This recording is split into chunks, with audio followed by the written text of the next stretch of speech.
Most people don't even realize it, but hidden throughout many Disney movies, it's actually pretty common to spot characters from other films and animations. So, have you ever noticed all the times Disney characters popped up as Easter eggs? Riley at the Aquarium. At first glance, no one would suspect it, but the movies Finding Dory and Inside Out might be more connected than your home Wi-Fi. And here's the most surprising part. They might even take place in the same cinematic universe, and you probably never noticed. Just like Nemo, Dory also got lost in Finding Dory. But while that little orange fish was out searching for his ideals, Dory was on an emotional mission of her own, to find her parents. So she sets off on this wild adventure with Marlin and Nemo and ends up discovering that she used to live in an aquarium. And in one of the scenes, Dory gets launched into a tank and almost becomes whale sushi. But, in classic Dory fashion, she's adorably confused and thinks the whale is dancing.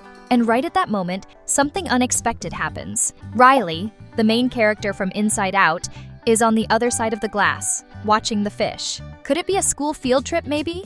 But here's the question that leaves everyone puzzled. How is that possible if Riley lives in the United States and the Marine Life Institute is in Australia? Maybe we'll find out in Inside Out 3. We've gathered 14 Disney characters hidden in other animations that will definitely surprise you. So come along with us and check out another awesome video. School, Toy Story, and Monsters, Inc. were such massive hits that they defined entire generations. But what if I told you these two universes are more connected than Mr. Potato Head's ears? In Toy Story 4, there's a scene where Woody helps Bonnie make a new toy. And if you pause it at just the right moment, with ninja-level skills, you can spot a little girl in a lavender shirt studying with Bonnie in the background. And guess what? She looks just like Boo, that adorable kid who melted Sully's and Mike's hearts in Monsters, Inc. It happens quickly, sure, but the resemblance is so strong it feels like more than just a simple Easter egg. It feels like a clue. Did Boo grow up but stay connected to the world of toys? Or maybe she's on a secret mission to find Sully, using Bonnie as her cover. Coincidence? I don't think so. Time traveler. In the movie Turning Red, we barely blink and suddenly Mei Lee transforms into a giant red panda right in the middle of class. Total chaos. Definitely meme-worthy. Panicked, she runs straight to the bathroom, trying to hide her new fluffy self. I mean, what's more natural than turning into a giant panda because of your overprotective mom who constantly embarrasses you in public, right? But during this school marathon-level dash, Mei Lee bumps into two students. And here's the detail that made Easter egg hunters' heads explode. One of the kids looks exactly like Riley from Inside Out. The hair, the face shape, the vibe, it's practically a Riley clone. The only difference? The eyes are brown. So is that an animation mistake? Or is Riley rocking some new contact lenses? Has she become an official background character? Picking up side gigs as an extra in random universes? Dumbo. One movie that definitely left its mark and won over fans all around the world is Lilo and Stitch. The story of the little Hawaiian girl and the most mischievous alien in the galaxy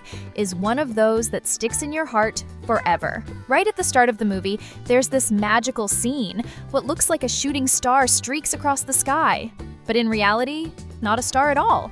It's Stitch, making his big entrance in a spaceship, about to stir up some serious chaos on Earth. Lilo, of course, runs to the window to catch a close-up of the celestial spectacle. And that's when eagle-eyed fans noticed something curious. In the corner of her room, you can spot a Dumbo plush. Yep, that classic Disney elephant who flies with his giant ears. A sweet little nod to one of the studio's oldest and most beloved animations. Now here's the question. Is it just an innocent Easter egg? Or could Stitch and Dumbo be part of some secret club of characters who fly in unusual ways? Rock Band. Back to Turning Red, there's a scene where Mei Lee is walking super excited through the school hallways with her friends when suddenly a boy walks by and catches everyone's attention. And it's not just because of his stylish hair or confident stride, it's the detail on his shirt.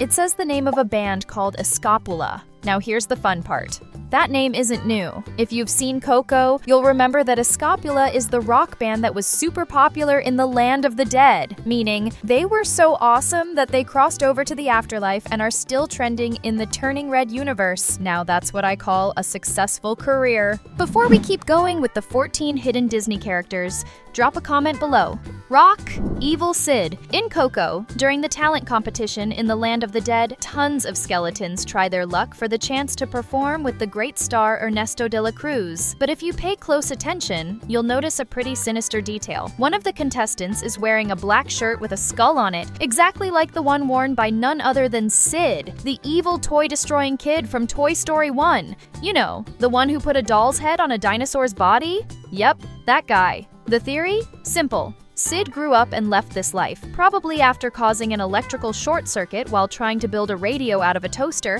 and now he's trying his luck as a rocker in the land of the dead. At least here, the toys are safe.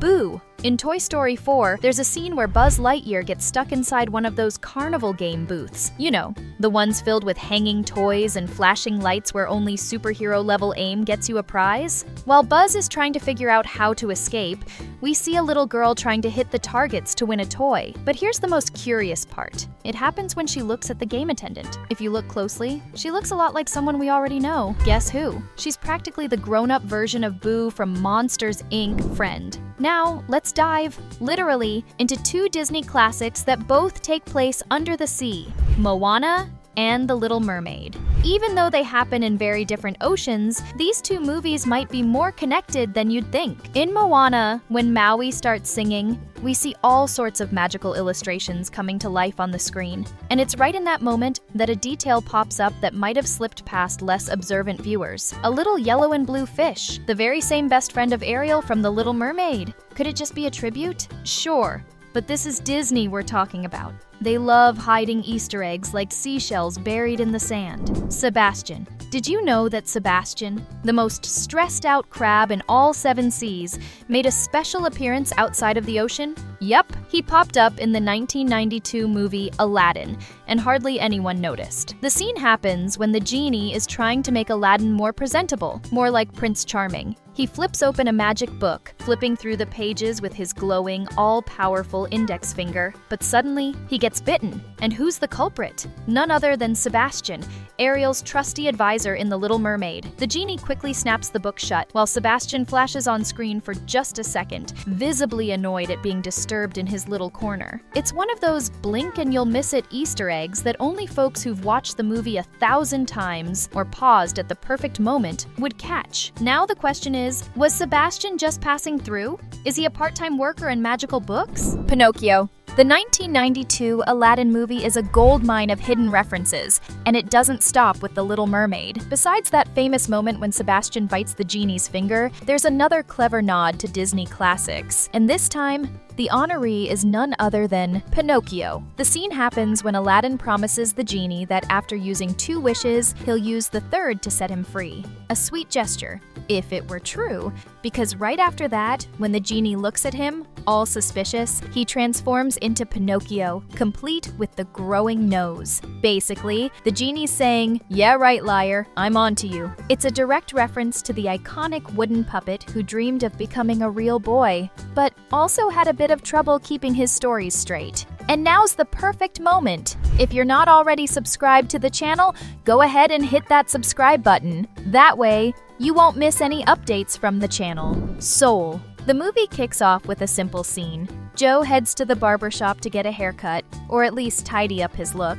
And there's a photo of the barber with his daughter, all proud, just like a true dad. But here's the detail that'll make any Pixar fan's radar go off. The thing right next to the girl in the photo, a little doll, which just so happens to be the same cute bunny from Toy Story 4. That raises the question, is this girl the same one we see in the movie?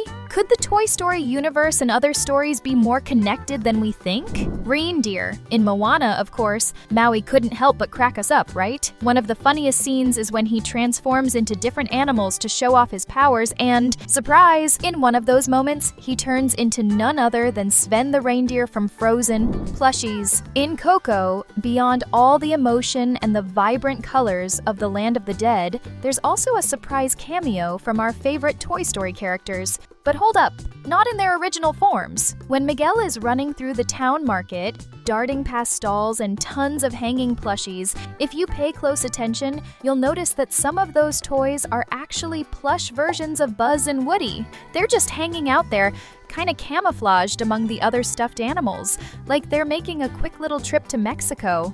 Could it be that these toys snuck out of Andy's room for a bit to experience new cultures? Toys. In Monsters, Inc., you can spot several awesome references to other Pixar movies, ones that only the most eagle-eyed fans can catch. For example, there's the iconic Pixar ball, you know, the yellow, blue, and red striped one that shows up in tons of movies. And there's also a special surprise. Jessie, the cowgirl from Toy Story, is lying on the floor. That sparks a fun theory. Toy Story was already so famous by then that its toys were starting to invade the Monsters, Inc. universe, meaning Boo, the little girl who appears in the movie, probably got Jessie as a gift and loved playing with her before going to sleep. The coolest thing about spotting references to other movies and animation is seeing how the different universes are all connected. If you're into the world of Bluey and animated shows, we've got 2 really awesome videos that you're going to love watching. Thanks for hanging out with us, and see you next time.